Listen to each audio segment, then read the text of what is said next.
Hey everyone, I hope you're doing well. That was a really good 30 minutes.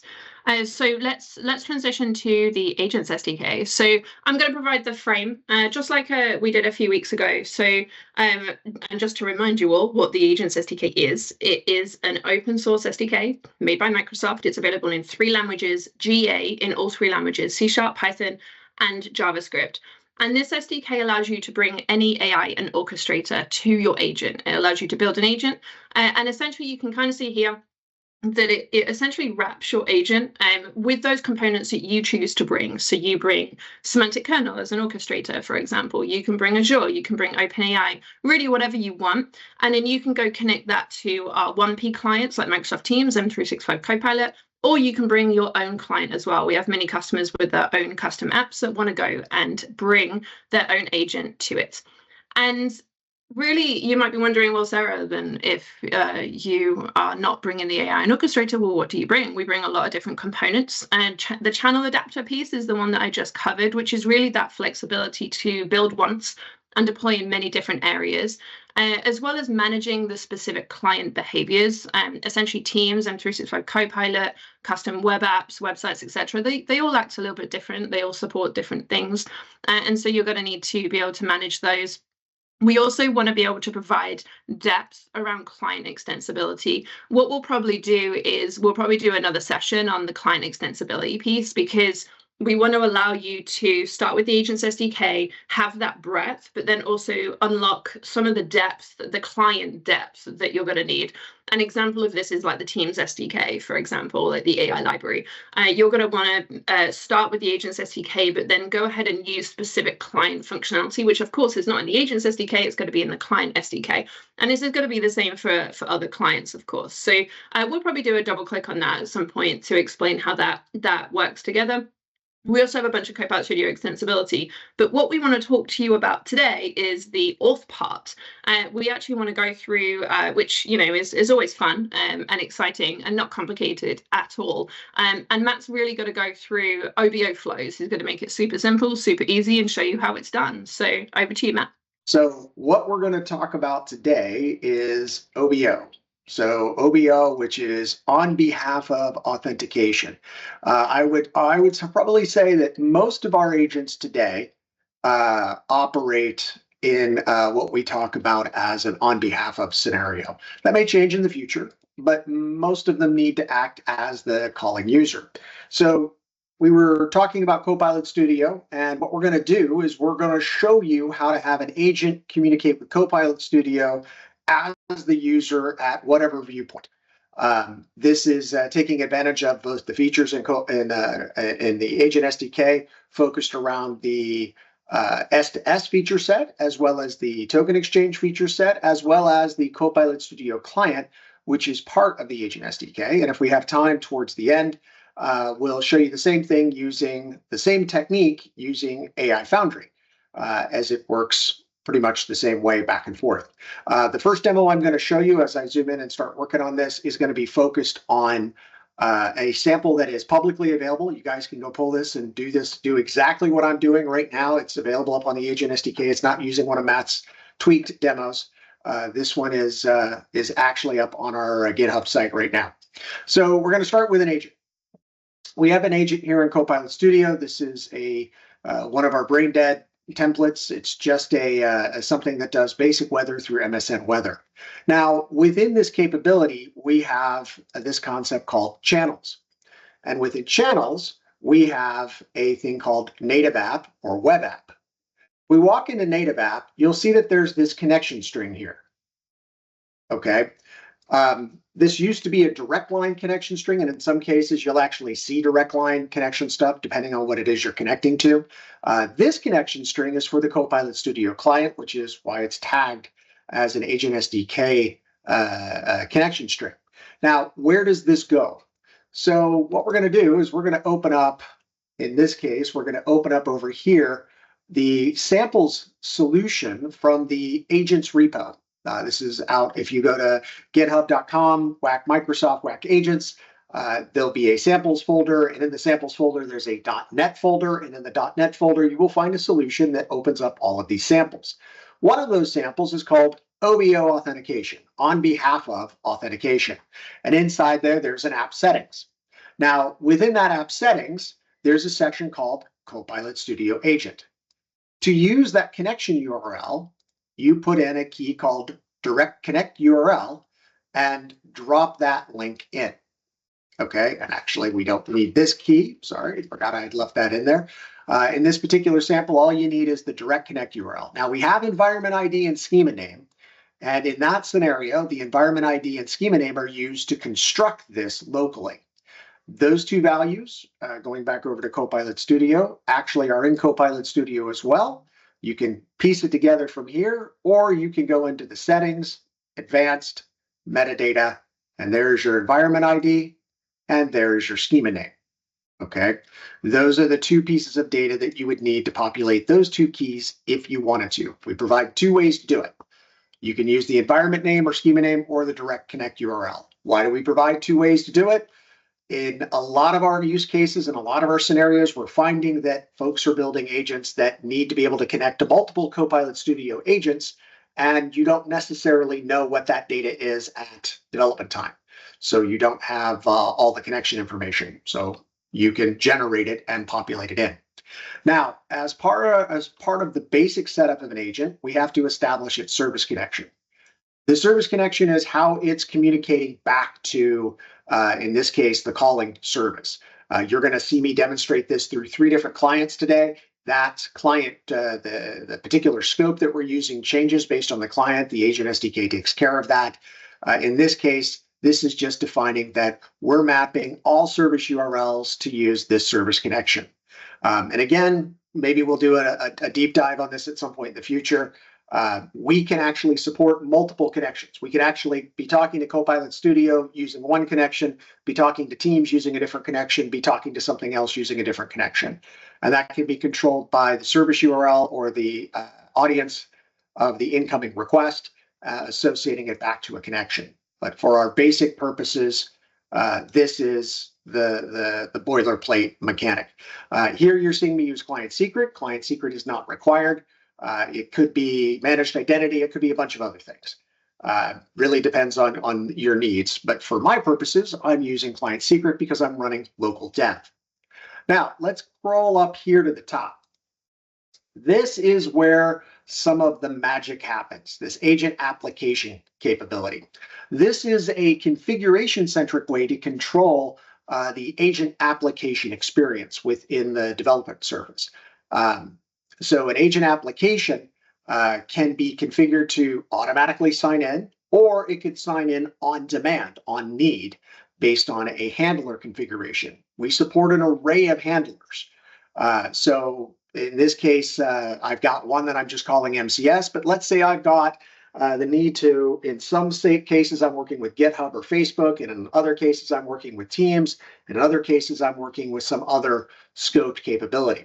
So either I can define for anything that's Entra-based, one handler that provides an exchangeable token, or I can provide a handler per scope set and process it that way. For our purposes here, we're providing an exchangeable token handler, and I'll show you how that's configured here in just a minute. Okay, we have an optional capability to associate it to the connection that is used to exchange it. So once again, this is a configuration-centric way to deal with, hey, I need to be able to exchange the SSO01 connection for something else. What service principal locally do I use to do that exchange? Okay, we don't push it off the box to do an exchange. We actually do the exchange locally. Up here at the top, this is part of our token validation logic that's built in. I use built in as a loose term. We actually provide a file in all of our samples called ASP.NET extensions. This is for you to build your own token validation logic. This is something that's actually really different than the way we did it in Bot Framework. In Bot Framework, we kind of built all that behind the scenes. This area changes too fast. At this point, we push the whole validation layer up into your space.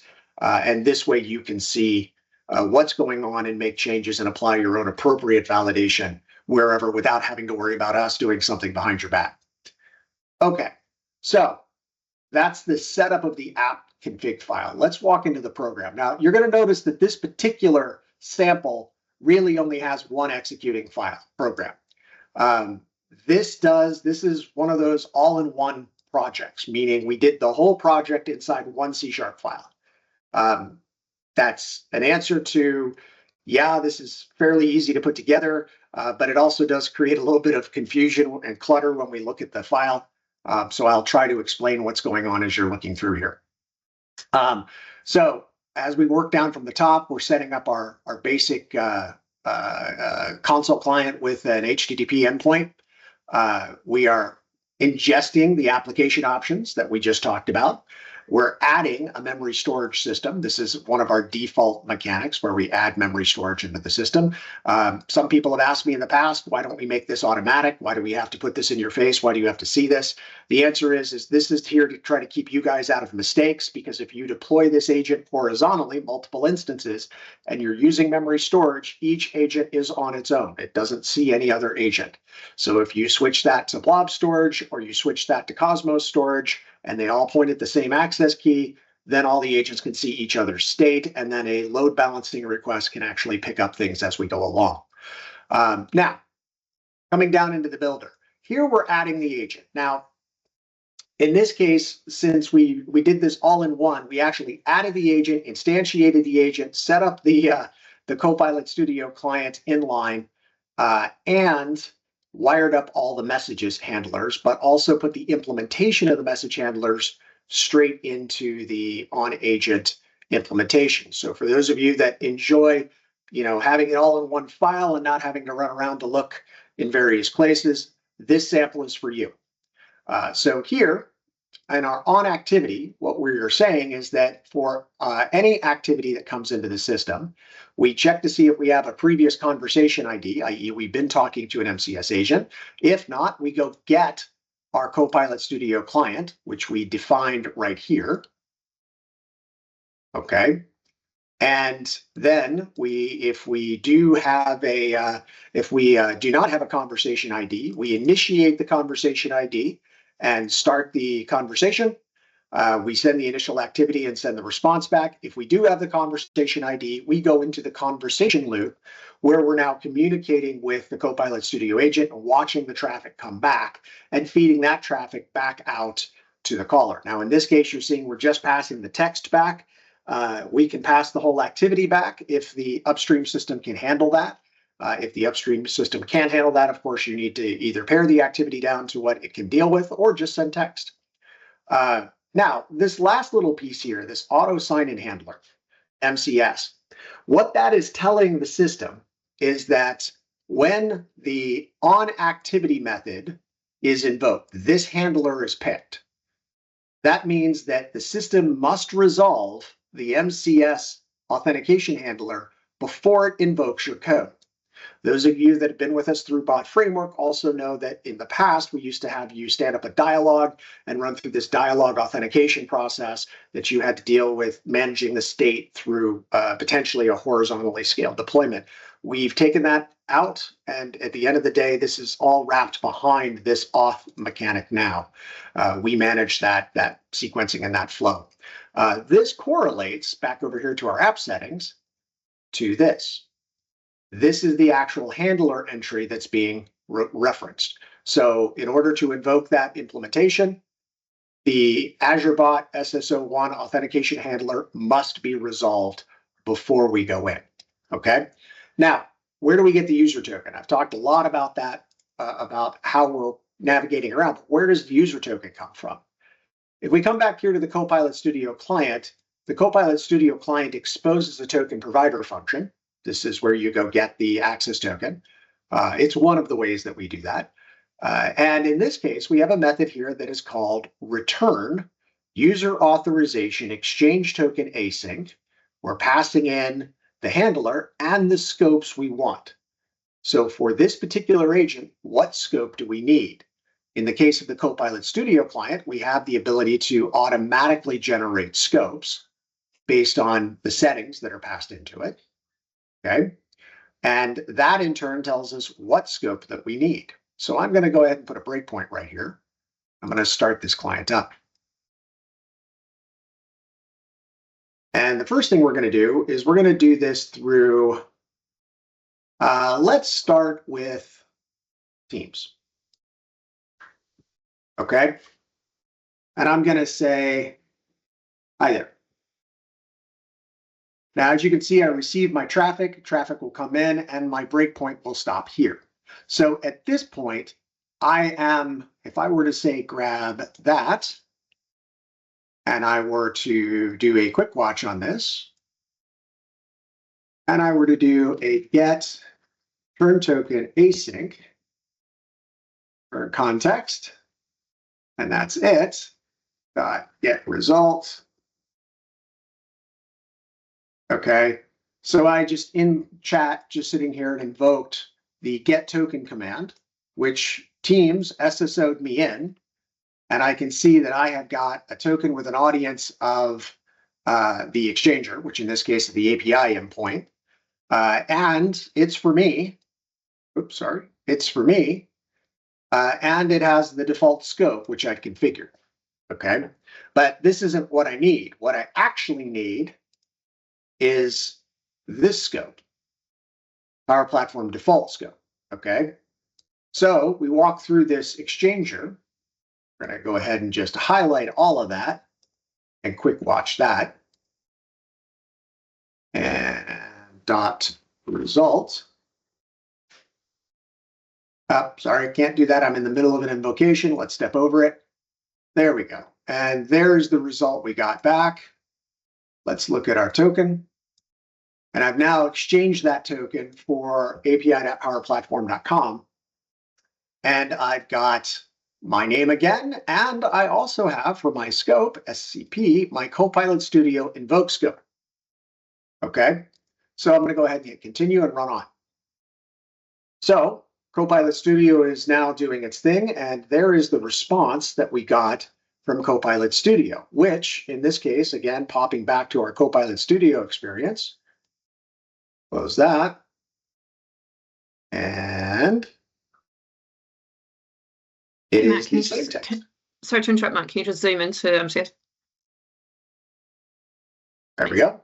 It is the same text that you see here and that you see here. Okay. And again, this is essentially taking advantage of the OBO feature set from Teams. You never any point saw me plug my account in. Okay. Now, if I come into Copilot, it also works here. Again, we operate the same mechanical way. Hi there. And again, we'll roll through. You'll see my breakpoint trip out here in just a second. Boom, there's my breakpoint tripping. And we run through and we'll continue. Let me actually remove that breakpoint and just click continue. We'll continue on. And here in my Copilot Studio client, as you can see, I keyed it twice. It ran through and ran the request twice and gave me this. At this point, I could say, it's the weather in Seattle. Okay, hopefully it's going to be nice. And you can see over here on the right side, there's a bunch of communication. So now it's asking for clarification. So now this is unrelated to this particular particular flow. But as you can see here, since I was only sending the text back, the suggested actions didn't come. Okay, so let me go fix that. I know this is a little vectored. It's a little unrelated. But since we're talking here, I'm just going to do that. I'm going to remove the text, restart my app. And then we're going to pop back over here. Then I'm going to say hi there again. Let the system run all the way through. And again, we went through and we communicate. There's my response.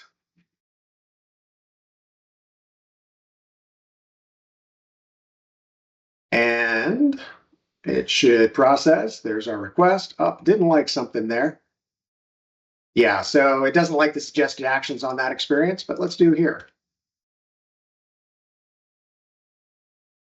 This is kind of some deviations between BizChat and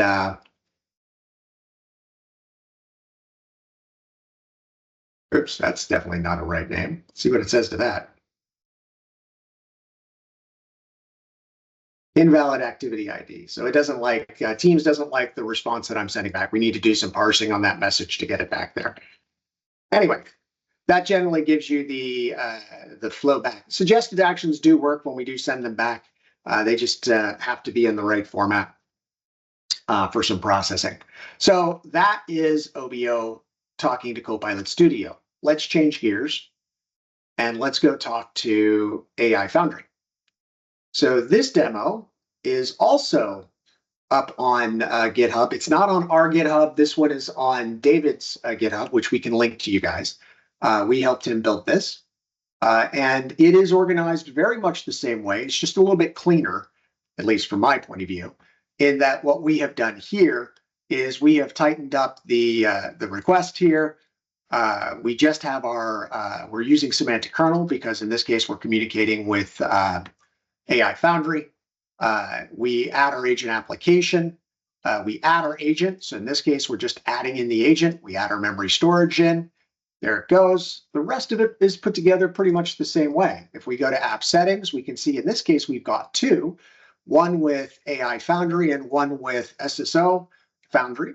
Our connections are set up the same, but you also see we have two connections here where we exchange the SSO Foundry for a different, we're using a different app ID to the exchange for that one. The actual Azure agent is set up very much the same way, where we're picking up the connection information to talk to Azure. We deal with our conversation started. None of these actually require authentication. That was actually something else. Let me point that out to you. Auto sign in on this is false. So it will not automatically sign you in this scenario. It'll only sign you in if the handler asks for it, and the handler is only going to ask for it on a message activity. Okay, so we're just going to run through this, and we will come back over here. And again, I'm not going to change my bot. I'm going to say hi there. And again, you see the system operating in the background. And now we're using streaming. So we have some streaming information coming back. It's going to ask me how it can assist me. I'm going to say, what was closing price an SFT? So I kind of gave it an out of context request. I didn't tell it what day I was interested in. It just sort of figured it out, or will just sort of figure it out based on context. So it's going to tell me, oh, on 9/22, which was yesterday, it closed out at 5/14. Okay. And it gave me a little source. I could say, what about over the last 5 days?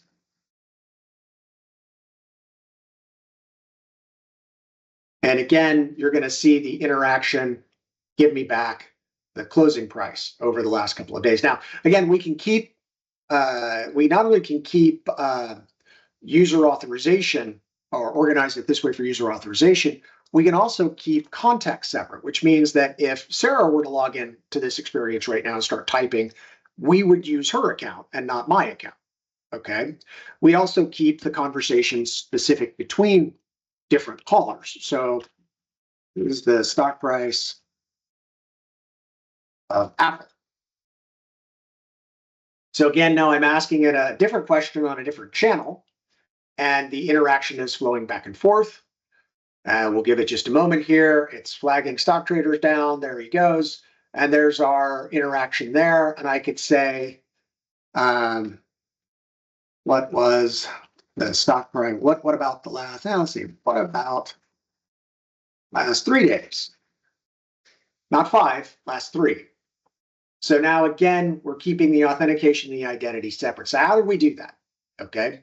Just like with the Copilot Studio client, if we pop back over here to our code, you will see that when we do an invocation down here, we're creating a persistent agent. And in the case of working with the persistent agent client, we need to use a token in the format of an Azure token, not a standard JWT token. So we have a little wrapper class that we pass in the user authorization handler, which is this class right here, which just returns a token credential. And in this case, it's receiving a get token request from the persistent agent client. And we need to transition that scope to a correct scope, user impersonation, because it's asking for the default scope. And we do the same exchange you saw me do on the Copilot Studio client, where we are now exchanging it, in this case, for the handler that's coming in. So if I drop my breakpoint right here, and I go back over to my client, and I ask again, out over the last 5 days. And in a moment, you'll see us hit this breakpoint. So here, the scope we're asking for now is the user impersonation AI scope. We are using the AI Foundry handler to make the exchange request, and then the token that comes back is in turn handed back to AI Foundry, where AI Foundry does its deal and provides us the information. Now, just the last thing to prove that we're actually keeping context and everything straight. What did I last ask you?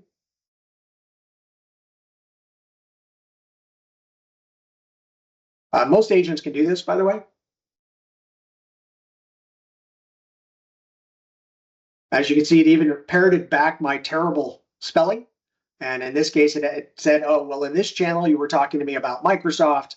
And if I come back over here and I say, what did I ask you here?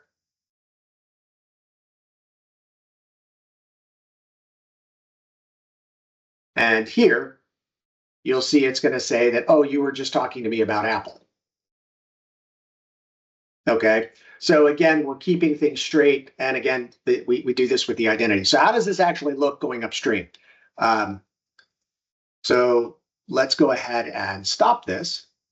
And let's go look at the actual Azure configuration that we use to do this. Okay, so what did we do to do this deployment?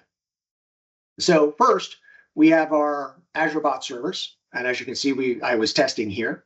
If I go into my configuration for my Azure bot, and notice I was using the same Azure bot as I was flipping back and forth between things. The reason I'm able to use the same Azure bot is that I have a single bot registration that I have published publicly into Office.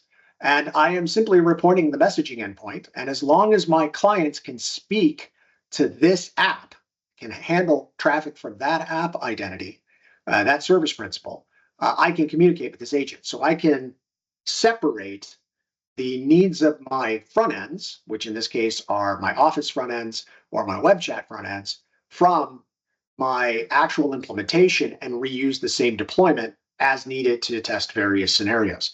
The only time I actually ever really need to do another deployment to push something back out is in the scenario where I need to change the startup prompts, or I need to change the cards, or I need to change the iconography or the look and feel of the bot as it represents, okay? So if I come down here and I take a look at our SSO01, which is the one we were using, I can see that I've registered this out as an Active Directory v2. I've given it a client and a secret. Now, and the exchanger, that's the key. The exchanger is one of the key elements that has to be there. We have documentation that goes through the setup on the other side. So if I come over here and take a look at that actual application, you can see that I've got my API key, I've got my default scope, and I have the applications that are allowed to exchange for me. Okay, so again, a lot of feature set, a lot of capability around this. This is where some of the complication rises up in making this configuration work. And then in Teams itself, tying that into Teams, into the Office presentation so that Teams can properly exchange this token. We're going to try to do some short videos focused in on just doing that. The Agent Toolkit does a pretty good job in doing deployments correctly, so that it sets this stuff up for you.